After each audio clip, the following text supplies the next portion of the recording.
Welcome back to Secret Surge. Today we're going to talk about the brand new athletics event out there, Grand Slam Track. It's a new professional track event founded by Olympic legend Michael Johnson, and its aim is to elevate the sport by featuring top athletes competing over in 4 different cities in Kingston, Jamaica, which has just happened this last week, and Miami, Philadelphia, and LA.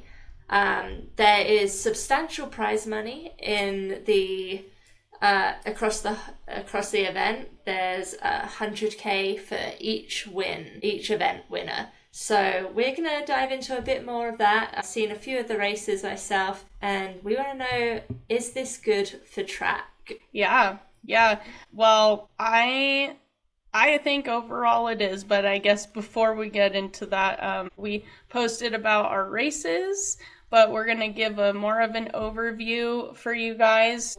I was on the track at Stanford this past weekend. I did my steeplechase opener. So that was, by the time this comes out, it'll be 2 weeks. And when this comes out, I'll be at Brian Clay. And Stevie did the 5K road race at Carlsbad. And yeah, Stevie, we kind of know how you did. You did great, but tell us a little bit more about it.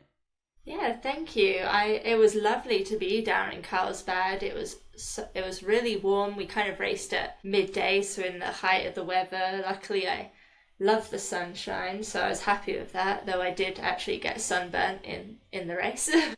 That is the highest UV time, I think, for you guys raced at 12:30 or something? It was about 12:30. But yeah, the race went well. I finished in 4th place, 16:10, which is just 5 seconds slower than my PB. And I was pretty happy with it because it wasn't really the ideal situation going into the race. We spoke last episode that we'd both been having a bit of harder week, so everything wasn't quite going right.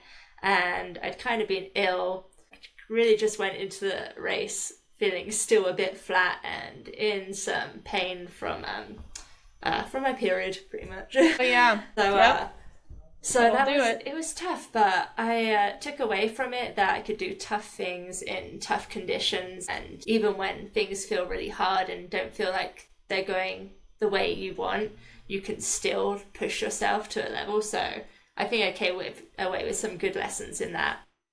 Yeah, that's a great feeling to be able to know that you can push through even when you warm up and you don't feel good, or the last week of workouts hasn't felt good. I remember last year I did a workout before Wharf to Wharf, it's a 6-mile road race that's in July, and I was just doing horrible, seemingly leading up to that. But I knew I was sharp, but I did a 2-mile workout, or a 2-mile workout, and I think I averaged 5:30 to 5:40, and it was on this road, and I felt, it was really hot. It was hot, but I was going into the race, I'm there's no way that I'm how am I going to do this? And then I was able to run faster than that for 6 miles. So it's it's always funny that it's I always look at training and say a tempo time. I'm how am I meant to do this for longer?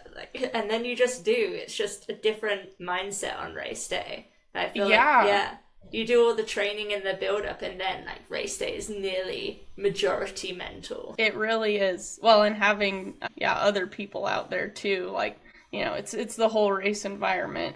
The last time I raced Carlsbad was 2 years ago, and I think they changed the course since I raced it. Yes, so they have. What was it like for you? So now it's just a straight out and back. So you start by the big Carlsbad. You start, it's 1.5 miles downhill, and then you turn around and it's a big 1.5 miles back up the hill. Oh. It's nice because you can get out strong, but it's a grind to come on the way back. And I found living up in the mountains here myself, and very focused on running over mixed terrain, of hilly terrain, I found that it was a strength that played to my strengths against other competitors, because Yeah. I found that you get to 2 miles in, and that's the hard part of the 5K, where you still have a mile to go, and all of a sudden you're faced with a big uphill in front of you, and I literally just put my head down and kept like grinding, and the group I was with kind of just all fell away, and I was like, I didn't really have to change anything, I just had to keep going, and it worked out. But yeah, not an easy course. So then, yeah, my race, I did okay. I was in the invite heat, so that was great at Stanford Steeple. 5 p.m. was warm. I raced at like 5 p.m. in Palo Alto, so it was 73 degrees when I was running, and the sun was out. And it didn't really feel too hot warming up, but I came in like, I think like second to maybe third to last in my heat. There was a girl in my heat that I think broke the NCAA record and ran 9:17. So that's crazy. I looked at your results, and I honestly, I was like, did they make a mistake? Because it was just so much faster than. Oh yeah, well like, she's. Okay, I guess that was just a really great performance.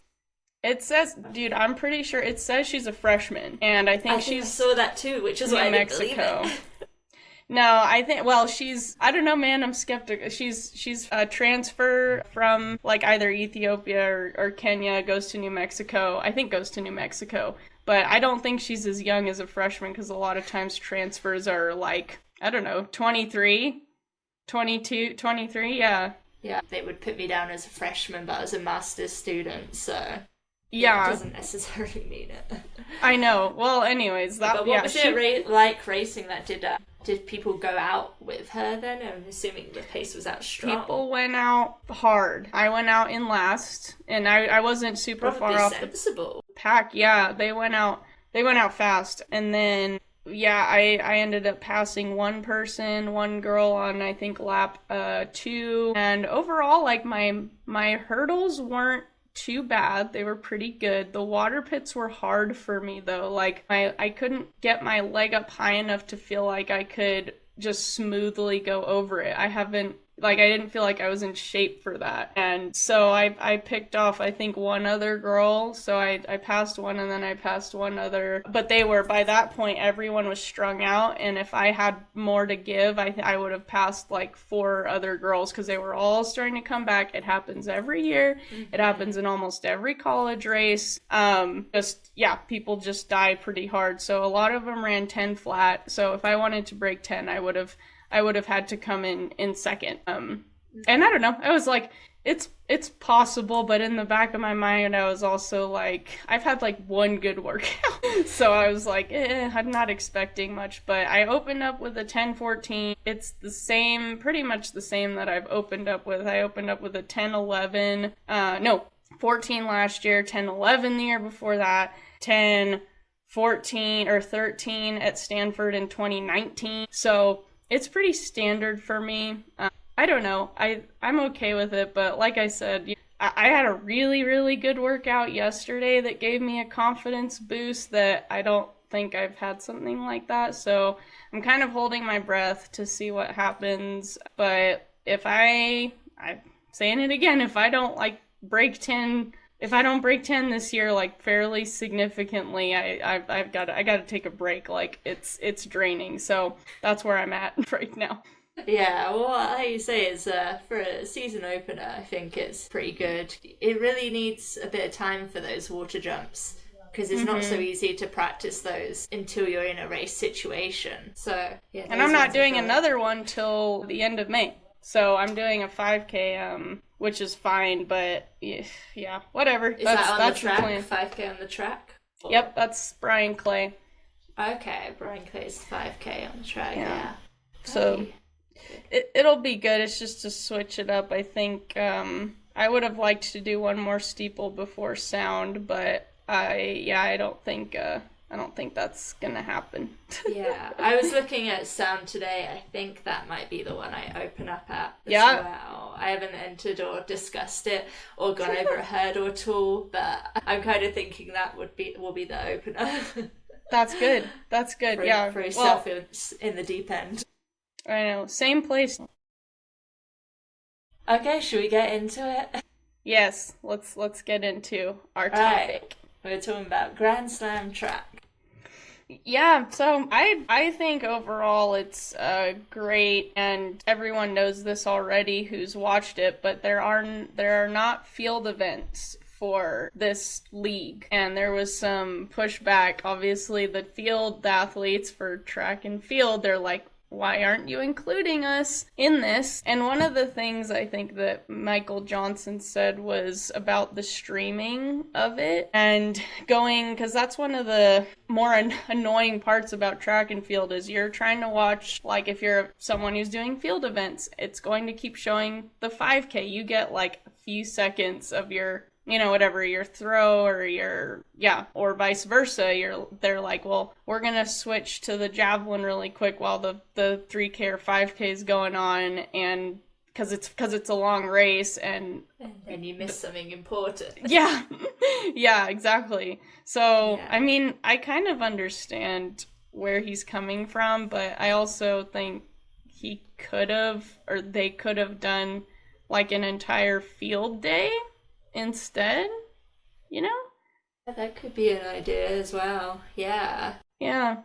There's definitely something that can be done. I definitely get that he's trying to make it like a fun, engaging event, and people don't like it when you get switched between the two, whether you're a track or a field fan or both. Like, you kind of don't want to miss any of the action, and either way, you usually are missing something. The only thing I've seen to work is like the split screen, but like you said, a field day itself would be fine. You could then kind of switch between different field events, and I feel like you wouldn't really miss as much, and you'd still be able to follow the story because the field events do take longer overall. The negative side of that is you're going to have less fans, right? So, yeah. Like, overall, you're splitting up the running and the field fans, which kind of sucks. No, there's definitely some more thinking to do on that point, but I think it's a good idea. So I believe they have about 8 athletes usually in each race, and most of them are racers, and then I think they have 1 or 2 challenger in each meet, and the challenger is usually for that one race there, whereas the other athletes will go across all 4 events in all 4 different locations and be able to go for the ultimate prize money at the end, get points throughout the season. And they've got some big names. I think most are kind of from the US and kind of Ethiopia. I didn't see too many European athletes at all in the Grand Slam so far. I noticed that too. Which is hard to kind of say it's like a meet of the best athletes in the world when there's a whole continent kind of missing. But there's no doubting that every athlete in there is an incredible athlete. Yeah, and I think the biggest part of having this league is it gives professional track athletes an opportunity to earn more money, and that's obviously a big deal because, like we've said before, when you compare track to like other sports, it's not even really close to how much they're earning. Even the biggest stars like Sydney McLaughlin or Noah Lyles, and I don't even think it's close to what like a normal NBA player earns. Not at all. So this is huge for track athletes. These track athletes a couple of them said that like it feels so surreal to be holding a check for a K after finishing a race. Yeah. Which is insane. I'd love to win that.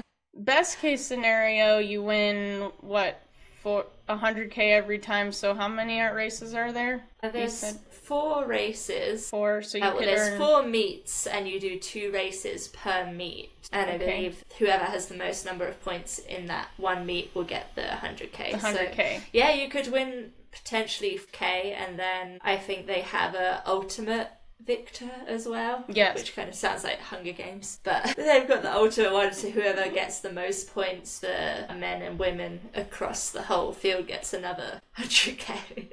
Yeah. I mean, I guess if you add all those races up and then your contract, I mean, Yeah, it's a good amount of money. It's definitely Someone's gonna have a hell of a year. I know. Yeah. So that part is awesome.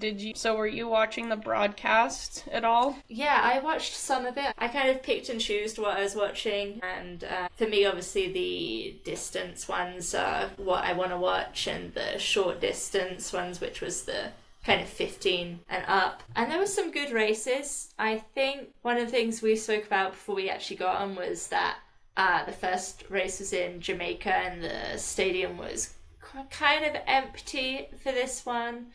So I didn't really get the vibe and the engagement that they had been presenting. But you were saying that the LA meet is sold out, so I'm going to give them a chance there to see what they can do in the US. That's what they say. I know Jamaica, you said, was where it was at this time? Yeah, I don't know what track fans are like in Jamaica, but obviously other parts of the world, Diamond Leagues have some of the best crowds, way better than like US crowds, at least from what I've seen. So it's interesting. I don't. Was there Jamaica has like a big sprint popularity, so I'm sure they'll get lots of fans for that. But I guess it's just the accessibility because, like you said, for Diamond Leagues, there's a lot that are in Europe, and Europe is significantly easier to travel around for people that aren't from the country to get there. So I guess in the US, it will be much easier to get to for a lot of at least American people. Yeah. How did you like the way that they did the broadcast? So it was pretty different from what I saw than, standard flow track. A lot of the angles they had for like the drone going around, they had the drone, and it wasn't just above, but it was like going around the side. And then another thing that Christian liked when we were watching it was the way that they when they displayed like the athletes, it almost looked like an NBA game or something, or like a UFC fight, where it was like it showed the points and then they had like their cards were there. That's good. So I like that kind of thing. Like I said, I was kind of skipping through it a bit because like I was racing on one of the days, and then after the race, like you're not really thinking about it at all. So I was like just skipping for the ones I met. So I didn't really get the experience of the commentary and the in between kind of sections, but I like the idea of having almost like a stat sheet. Yeah, they made it very much like the other popular sports, which I think was a good idea. It just engages people more. Like you're not looking just at this screen, you're seeing all this other stuff. And I mean, we've learned that from, posting reels or whatever. Like you have to do this angle, and then you have to switch to this, and then you switch to this. Like there's always a way to get people more engaged, like for television. But the commentary was really, really long for Grand Slam. I think it was like 45 minutes before and after. And I'm like, I don't know how long the NFL commentary, they're all sitting at the table talking about the game. Like, I don't know how long those usually last, and people watch them. But it was a long time. Like, they were talking for a while. Yeah. I don't know. For people who aren't complete track nerds, I'm not sure how that goes over. I don't know if that's bringing in any new fans. And one of the things that me and Anthony had discussed, that we didn't think it needed to be over 3 days. We think it would be a lot more engaging to do it over 1 or 2. I guess if you're making people run 2 events, then it's got to be 2 days. And I guess it's hard to do a 3K, come back, do a 5K. But honestly, I think that should be part of the competition. Yeah. You've signed up for this, let's see who can do that. Let's see who can do a 3K and then back it up with a good performance the next day. I agree. So yeah, I don't think it needs to be 3 days. I think that's where you lose a lot of the engagement. Yeah.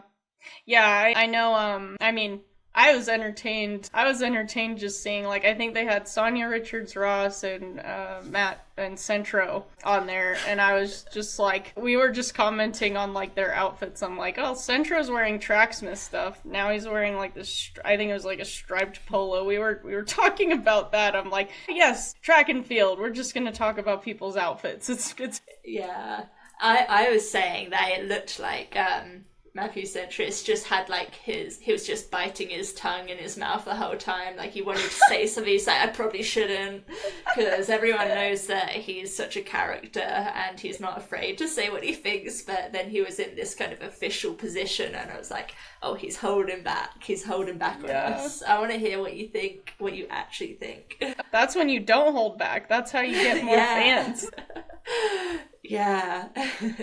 I was saying, there were like, I think I enjoyed a lot of the women's races. I think I just naturally enjoyed the way that a lot of women run, which is a bit more not scared to put yourself out there and really make it a battle. So I did enjoy some of theirs. I did find it the complete opposite for the men's long distance, so the 3K and the 5K.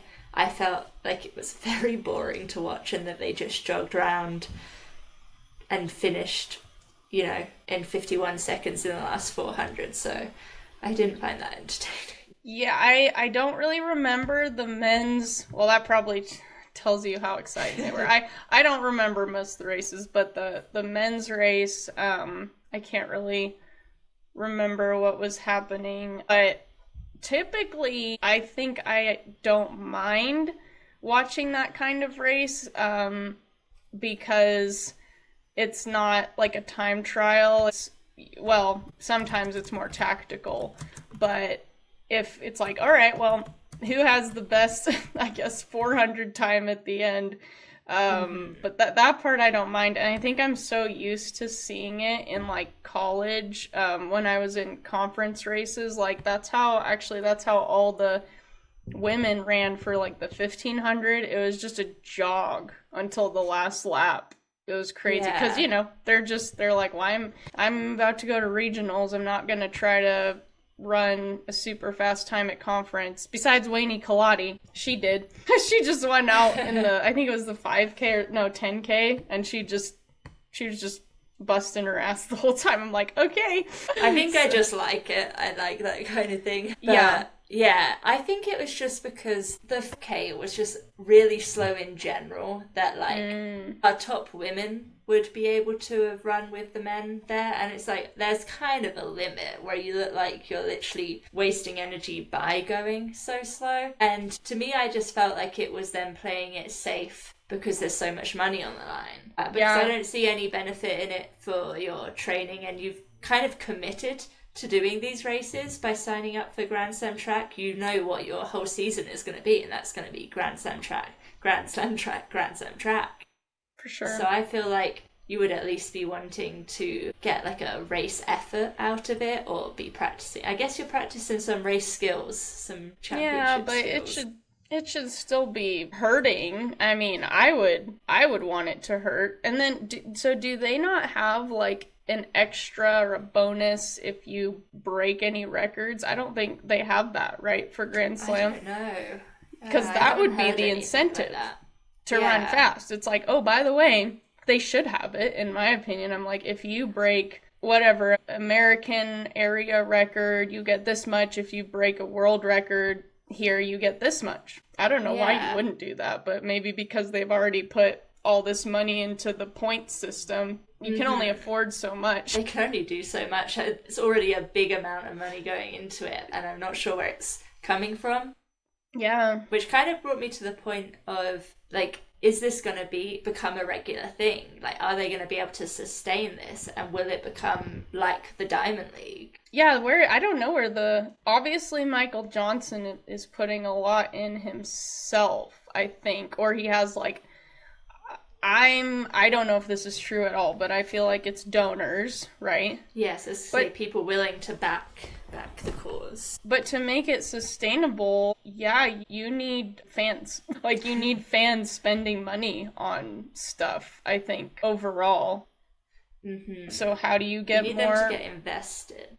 Yeah. Yeah, exactly. That would... Yeah, I'd be curious. I don't think they disclose where the money comes from. Maybe they do, because if there's certain... I don't know if it's it's that way. It's probably somewhere on the internet and I don't know how to find it. I mean, they've got to have a huge budget for it, and that means it has to be a success to be able to repeat that in following years. But yeah, I think, yeah, it's just going to be all about increasing it from just track fans to the people that are watching track and field at the Olympics that are suddenly really into it every 4 years. And Yes. then it's like, how do we get those fans to continue and watch just a regular meet? And it's, I think, so much about getting the stories out about people more, giving people someone to root for, giving them a team to root for. A team is a big deal. Yeah, because you're part of a collective. It's a lot different with individual sports because you're not going to have people getting together at their house unless you're their family. Unless you're already a track fan and you're like, we're you know someone. Team Sydney McLaughlin, like. Yeah, I've got the t-shirt name on my back. Yeah, it's like, that's usually not gonna happen. So, I mean, it would be interesting. I've always thought it would be interesting to maybe even make it a separate thing, but like restructuring track and field where you would have like a more team-based type thing, but true track and field athletes are very, very intent on keeping the sport pure. They're like, if there's any non-purities in it, it's like, or if they're, for the people don't like Noah Lyles because they're like, well, this is track, it's a pure sport, and he's, trying to draw all this attention and peacocking. I'm like, okay, first of all, he's getting more views, getting everyone more views and more invested. Same with Sha'Carri. Their characters, I think I've said this on another one of our podcasts, but like, that's how you get outside fans also involved. It's like, oh, like, Noah Lyles is whatever, like, talking to the football players, like, yo, come on and race me, like you think you can beat me? And then they did the whole Netflix documentary. I don't know if you watched that. I actually didn't watch it, but I did watch him in Mr. Beast's video. Oh yeah, I haven't watch that seen one. That. Okay, I'm gonna have to see that. Yeah, I haven't watched the Netflix either. I don't have Netflix right now, but I wonder what the success of that was. Yeah, I love all the characters. I think it just makes it so much more entertaining. And one thing that me, even as a big track fan, finds, if I don't know someone that's in the race, I've lost interest because it's just people running around in circles, and unless it's then like a tactically interesting race, like, I'm not engaged in it. And I found that if I just pick someone on the line that I'm going to support, I'm like, oh yeah, I'm going to pick them. They look good. They're going to win. I'm already so much more engaged. So I think I would push the sports betting, personally. I was just gonna say, I was like, you're losing money right now, Steve. Yeah, no, I'd pick the winner. Yeah, I'd pick the when the fun stops, stop. But yeah, I would be betting.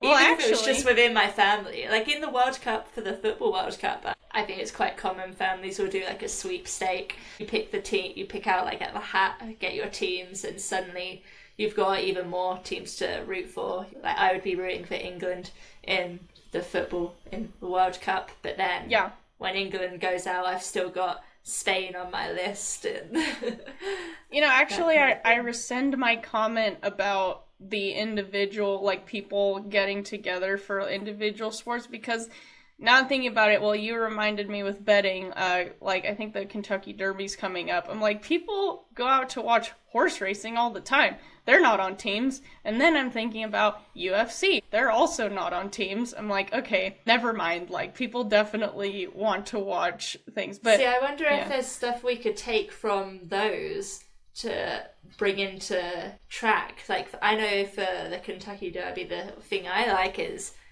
I will look at whatever jersey they're all wearing or what the horse name is, and I'll pick my favourite one of those. Yeah. I think we're not utilising the brand kits enough, not making a big emphasis. I guess you kind of said they had a stats card thing, and you would have seen the kit a bit there, but, maybe if there's some more graphic type things in that. Oh, it could be way better. I saw the new Nike kits for Grand Slam, and I was kind of like, Christian liked them. He's like, those are probably. He said that he thought those were the coolest ones that they've had in a while. Kind of it looks like one of those body heat scans where it's like all the back is like there's orange and then blue, and it looks like as if it Kind were of wavy. yeah, but I'm like, like I don't know. There's like a line here, and then it's like either white, and then there's Yes. an orange. I'm like, it just could be better. Honestly, some of the best designs I've seen have been like, I mean, they haven't been from big brands. They've been from like Bandit Running or something. I mean, you guys have I had a thought Bandit Soar Running. had a nice one. Soar, yes. So I they've love- always had Mhm. nice, colourful ones. Yeah, I wasn't huge on the Nike one. I don't think it was their worst, but overall, I don't think Nike have had the best kits in the No. last few years. Yeah, they have not. New Balance women's kits have been, I think, like some of my favorites so far. I don't know what it is. They had the orange and black with the little zipper Oh yeah, here. Yeah, I really they liked kind those. of have, I think, a yellowish. Oh, one the this yellow. year. I like the yellow. Yeah, I think I'd it wear was all nice. those. I think I'm On like- also has a yellow one, so I haven't yeah. quite. Yeah, I don't know the difference yet. One, I think On's is like a bit of a paler yellow, and then New Balance is that bright yellow. There was, yeah. I don't remember her name, but because we were talking about uniforms, she was a famous sprinter, and she designed her own like uniforms. She wasn't sponsored, and I wish I could remember her name. Maybe I'll try to include it somewhere. But You know, I have a feeling I know who you're talking about as well, who wore like really fun kits, Yes. and I can't remember. I can kind of picture them in the kit, but I can't remember who she they was are. like the fashion icon, and Yeah. people watch stuff like that. It's fun. Mhm. So, yeah, having the stories for sure, like you said, or whatever, stories, character, that makes people want to watch. Don't think we can include, like, blood and curse words in there, so we're gonna leave that out. But that's the other thing that'll get people to watch. It's like, just That's fight one each way. other. It's fine, Yes. just, and then exchange words. I It's great. mean, and then they've got all like the trash talk, all of that type of stuff, which People I think get we so already mad. have, and then people get mad about it here because they don't like the characters. I know. I don't think Yeah. trash talk is ever gonna, well, I don't know. I don't think trash talk will be a part of track because I just don't think the fan base is like Yes. that.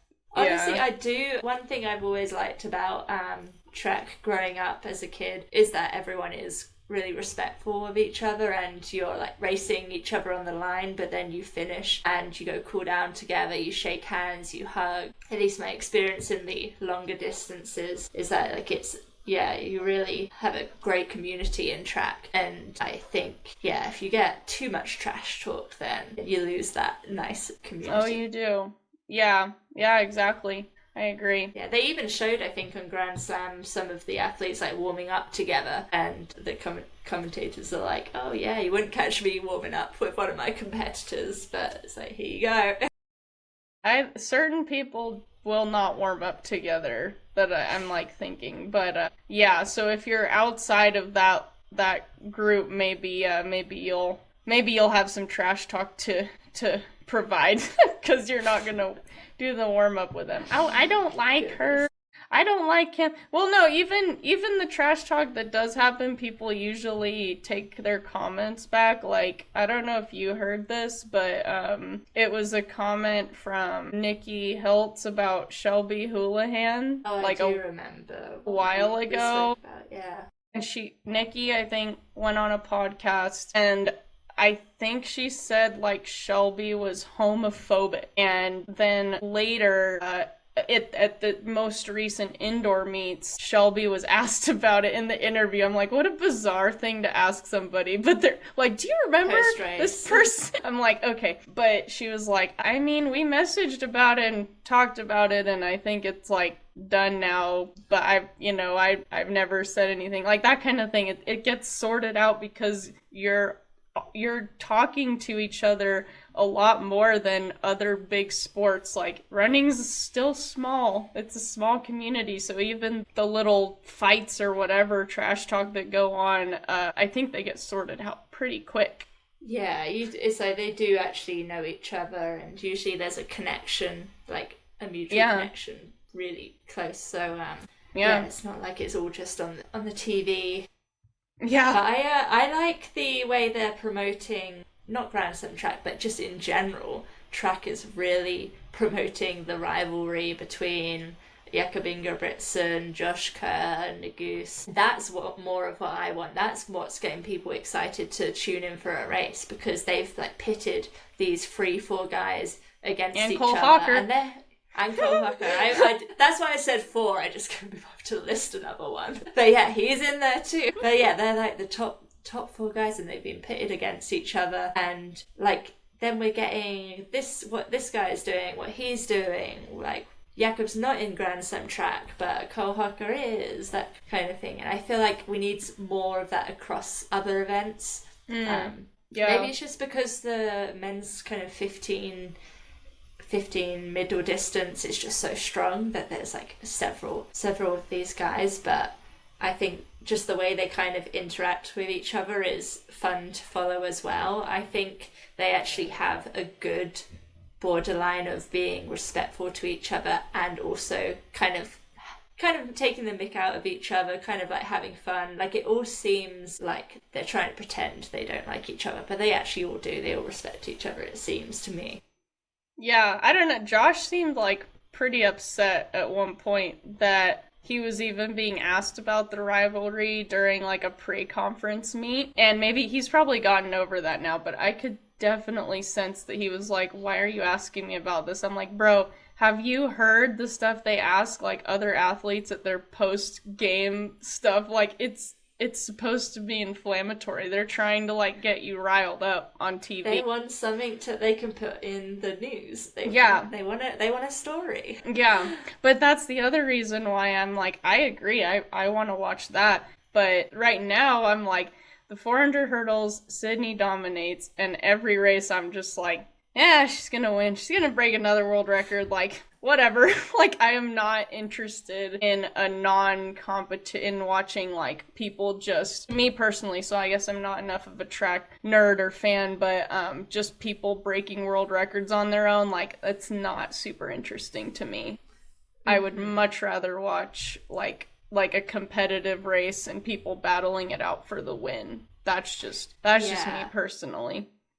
Well, that's it. Others have just got to step up. I mean, Femke Bol is always like great athlete as well, and I really like it when they actually get to race each other. But that just seems to be very rare. So very rare. At the moment, yeah, Sydney is the one with like the records and the gold. So she's like, who's gonna beat her? Anyone that could do it, who's gonna beat her? Yes, I know. Well, she's the closest for sure.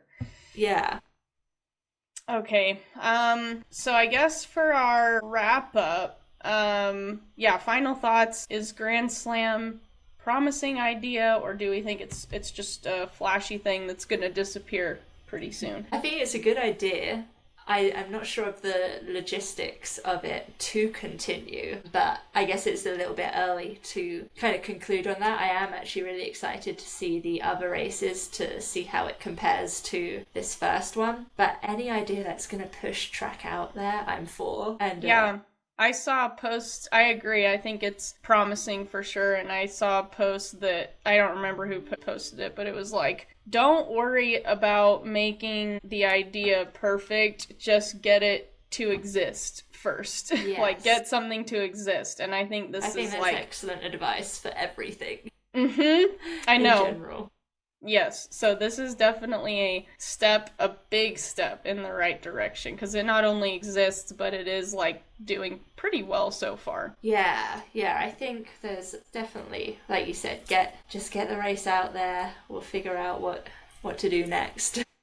Yeah, and for everyone else, it would be interesting to see if people are going to watch the future races. I think the fact that they're in the U.S., people probably yeah, we'll show up and watch, and just what would make it better, or even just what would make track better. I've heard some other threads or seen some other threads talking about this, but it would be interesting to get a gauge on that. So if you guys are watching this and track fans, comment and tell us how you think track could be better and how to bring more fans to it. Yeah, I think a way of thinking that is like, if you could create the perfect meet, your perfect version of Grand Slam track, your perfect version of the Diamond League, what would that entail? How would you be engaging? How are you getting people to put more money into the sport? I know that there's a lot of ideas out there. So